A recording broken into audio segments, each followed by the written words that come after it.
बिस्मिल्लाहिर्रहमानिर्रहीम। अस्सलाम वालेकुम दोस्तों, खबरनामा के नए खबर के साथ आपका दोस्त सिराज अहमद हाजिर है। दोस्तों, चाइना भारत से एक नया गेम खेलने लगा। मुतनाज़ा इलाके पर चीन लिखकर नया नक्शा जारी कर दिया। जब गीदड़ की मौत आती है तो वो शहर का रुख करता है, और जब मोदी की मौत आती है तो वो चाइना से माशी जंग लड़ता है। चाइना एक बहुत ही नई स्ट्रेटजी लेकर आया है जिससे इंडिया बिल्कुल ही नावाकिफ है।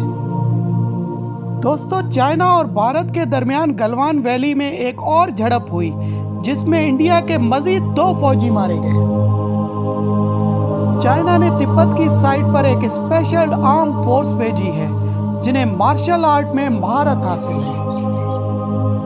ताहम ज़राए से अब ये बात भी सामने आ रही है कि पिछले दिनों इंडिया के 47 फौजी चाइना ने मारे थे, वो भी इन मार्शल आर्ट्स वाले सिपाहियों का कमाल था जिन्होंने भारतीय फौजियों की दुर्गत बनाई थी। दोस्तों, इंडिया रशिया के पास मदद के लिए भी गया था लेकिन नाकाम लौटा। इंडिया रशिया के पास मिसाइल डिफेंस सिस्टम लेने के लिए गया था लेकिन रशिया ने उसे इनकार कर दिया।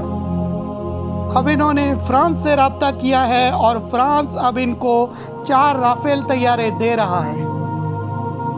दोस्तों, पीएलए ने बिल्कुल ही मुख्तलिफ तरीके से लड़ाई की तैयारी की है।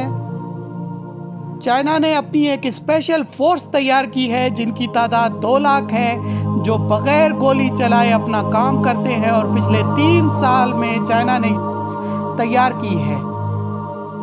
इन्हें मार्शल आर्ट में महारत हासिल है, इनको बुलंद तरीन मकाम पर लड़ने का तजर्बा है, ये इंतहाई नामुनासिब हालात में लड़ने का तजर्बा रखते हैं और ये गैर रिवायती लड़ाई लड़ने के एक्सपर्ट हैं। इंडियन आर्मी के पास ऐसी कोई फोर्स नहीं है, उन्होंने कोई ऐसी स्पेशल फोर्स तैयार नहीं की। अब वो बिल्कुल ही हैरान और परेशान हैं कि ऐसी स्पेशल फोर्स का कैसे मुकाबला करें।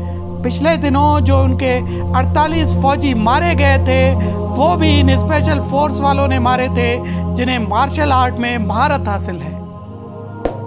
अगर आप हमारे चैनल पर नए हैं तो हमारे चैनल को सब्सक्राइब कीजिए और घंटी के आइकन को ज़रूर दबाएं ताकि हमारी हर वीडियो की नोटिफिकेशन आप तक बर वक्त पहुंचे। शुक्रिया।